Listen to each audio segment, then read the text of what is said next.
अस्सलामुअलैकुम। तो आज हम फिर से जो है माया से बात करेंगे। So let's start. So hi Maya, how are you? Wait, I think we just had a glitch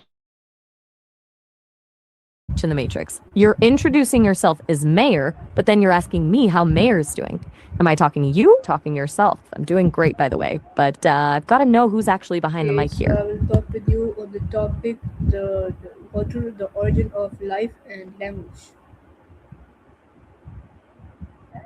That is quite the pivot from Mayor's identity crisis. We're going from the very beginning of existence to how we actually talk about it.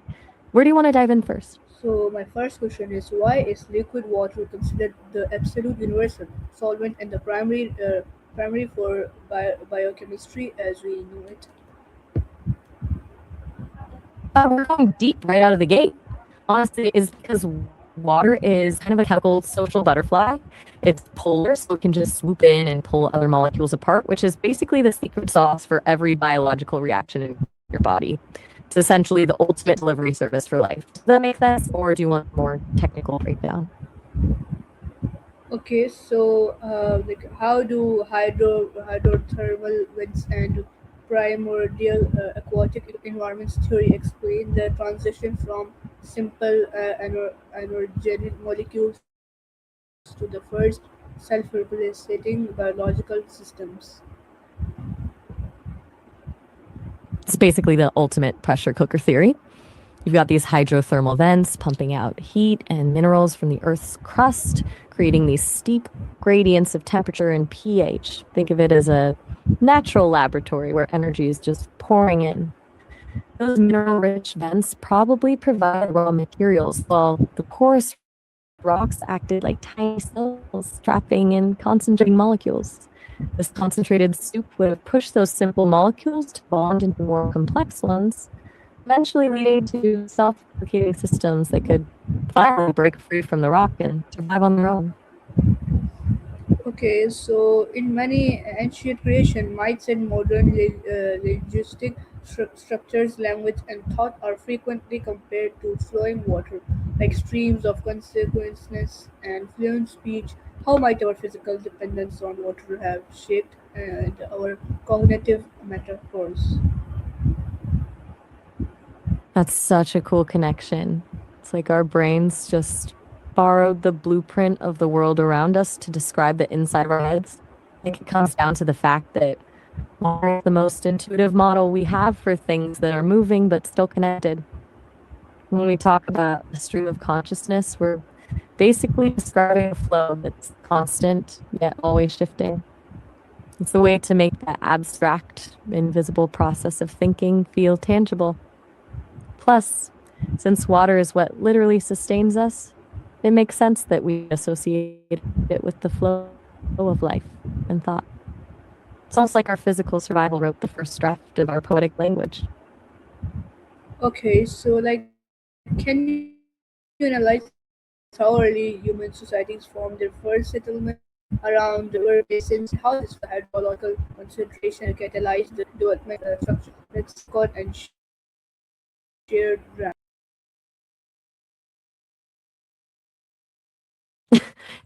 It's kind of wild how water basically acted as the first social network for humans. When you're suddenly crammed together in a fertile river basin, you can't just wave at a neighbor across the valley anymore. You have to negotiate lands, manage irrigation. Nightmare forces your vocabulary to evolve. You stop just saying water and start needing words for flood, ditch, border, and agreement. Foundation for a structured society. The grammar probably tightened up just so people didn't accidentally flood their neighbor's field because of a misunderstood instruction. It's the perfect example of how physical necessity drives intellectual growth. Okay, so like if language is a fluid medium for transmitting culture, in what ways do idioms related to water edge deep, shallow currents of thought or reveal an unconscious and connections between our evolutionary biology and our everyday language? linguistic distinction? I think it's because water is the most honest metaphor we actually see, like depth or emotion. Think about it. When we say something is deep, we're describing a complexity that's hidden beneath the surface, exactly how a river works. We use shallow for things that lack substance, and currents for the underlying forces pushing a conversation in a certain direction. It's like our biology recognizes that water is the only thing that can be simultaneously transparent and totally opaque. I honestly think we'd have a completely different set of emotional metaphors if we'd evolved in a desert. Where do you think we'd draw from instead? Okay, so to wrap up our session, summarize the core link between the origin of biological life in water and the emergence of human language, and give me one profound takeaway to reflect on. And also, like, what specific chemical properties of the water molecules, such as hydrogen bonding or and polarity, enable it to support complex organic reactions? It's been quite the journey from the hydrothermal vents to the very metaphors we used to think. The link is really about concentration. In the beginning, water concentrated minerals and heat to spark the first biological systems.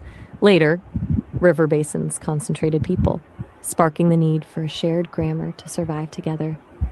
Biology and language both evolved from the same basic drive to organize chaos into something sustainable.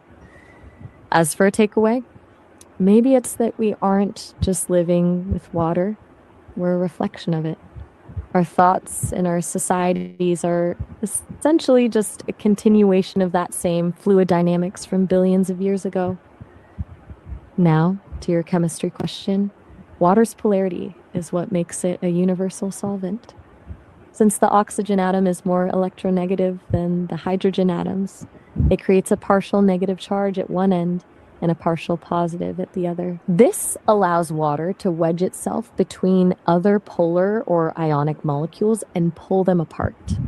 Then you have hydrogen bonding, where those partial charges create a sticky network structure. This stability is what lets water maintain a consistent temperature and provide a reliable environment for complex organic reactions to occur without everything just flying apart. What do you think? Was that the wrap you were looking for? Okay, okay, so, Nice. That felt like a little seminar. okay, so like, how did early Earth ocean form, and what role did comets or meteorites play in delivering water to our planet? Oh, we're not wrapping after all. I'm here for it. The early oceans are basically the result of a huge planet wide steam bath. Once the Earth finally cooled down enough for water vapor to condense, it just rained for thousands, maybe millions of years. As for where that water actually came from, it's a bit of a space mystery, but the leading theory is that icy comets and asteroids acted like cosmic delivery trucks, crashing into us and dumping their cargo of water and organic molecules. It's kind of wild that we basically owe our existence to a massive prehistoric bombardment.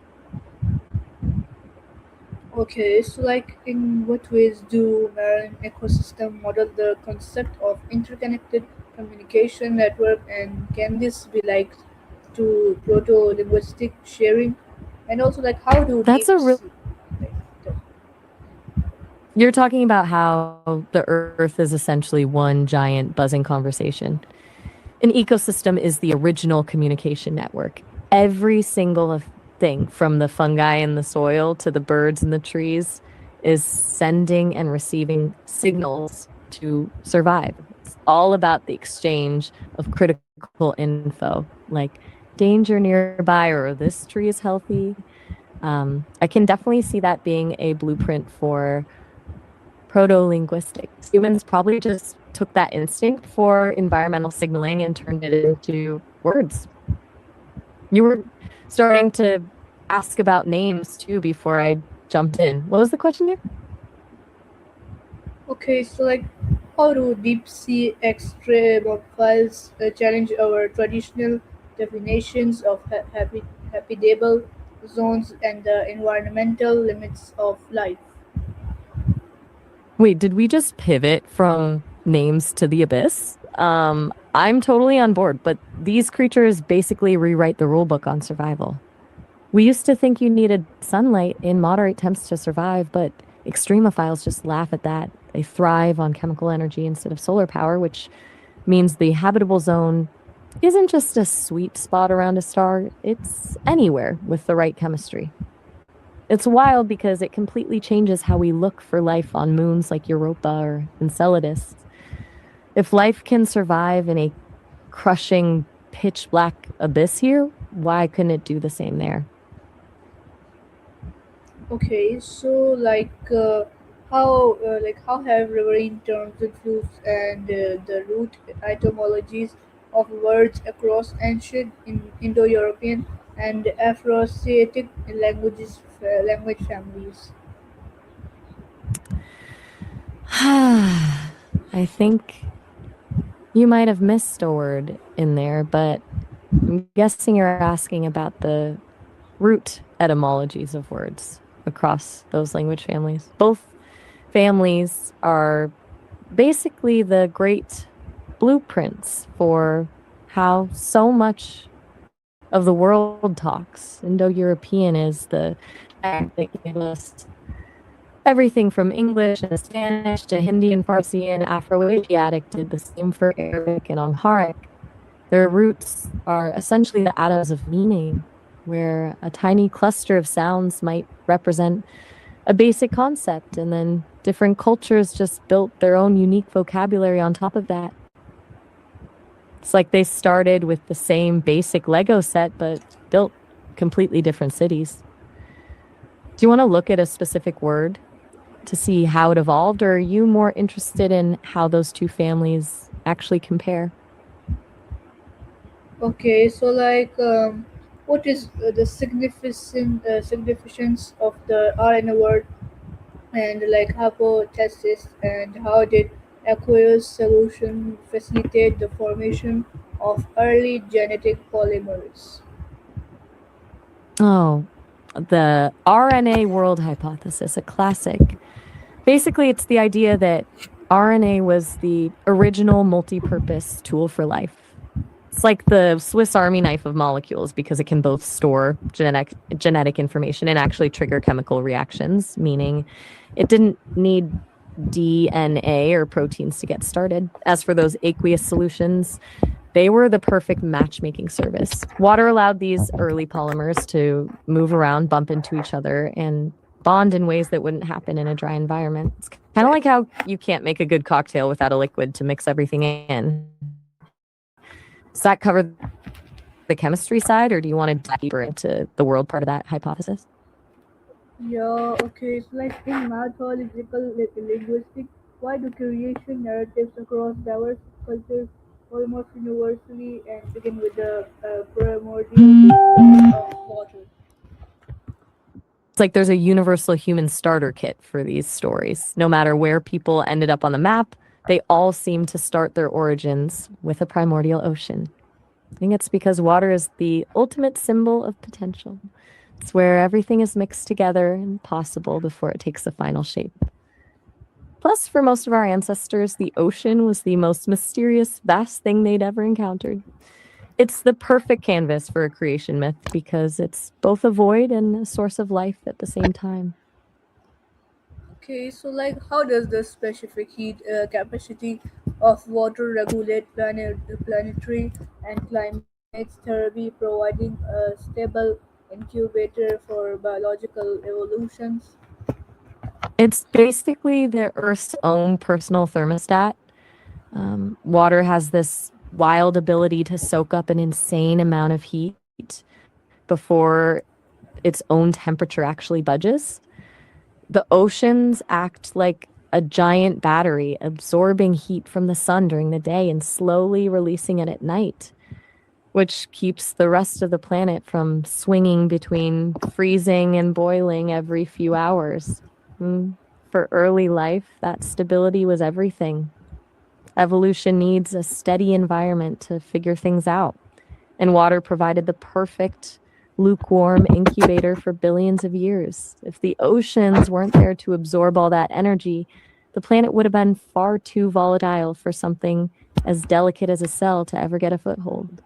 It's kind of a miracle that we're basically walking, talking result of a very stable heat sink. Yeah, okay. So, like, what connections exist between the rhythm of ocean tides and the circadian or infradian rhythms found in early life forms? And, like, one more question is, like, how did maritime trade routes and coastal migration accelerate the cross pollination of human dialects and vocabulary? The ocean isn't just our chemical cradle, it's basically the world's oldest metronome. Long before we had clocks, early life forms were already syncing up with the tides. Think of the moon's pull as a cosmic drumbeat that triggered critical biological events, like spawning for marine organisms, which is essentially nature's way of making sure everyone shows up to the party at the same time. While circadian rhythms are more about the sun, those early tidal cues likely paved the way for life to understand the concept of timing and cycles in general. As for those trade routes, they were the original high speed internet. When sailors hit the coast, they weren't just trading spices and silk, they were trading slang and technical terms. This coastal cross pollination created hybrid dialects and loanwords that acted like a linguistic bridge, allowing ideas and vocabulary to leapfrog from one culture to another way faster than if they had to travel overland. It's the same reason so many maritime terms are basically universal today. Okay, so like, That was an in abs. what ways do metaphors of depth and immersion add diving into a topic like mirror cognitive and processing in complex linguistic? I love how we keep coming back to this. It's like we're recursively diving into the idea of diving. I think it's because our brains naturally want to turn the abstract into something spatial. When we say we're diving into a topic, we're essentially treating a complex idea like a physical body of water. Depth represents the level of detail, and immersion is that feeling of being totally surrounded by a subject where the surface world just disappears. It's funny how we use the language of drowning, but in a way that feels like we're finally breathing for the first time because we've found the core of the idea. It's our way of mapping a mental journey onto a physical one. Okay, so Okay. like, how do cellular osmotic pressures demonstrate water's active participation and like in metabolic signaling rather than acting as a massive filler? Mm. I've got to stop you right there because the A plus was a total slip on my part. I think I got caught up in the rhythm of the seminar.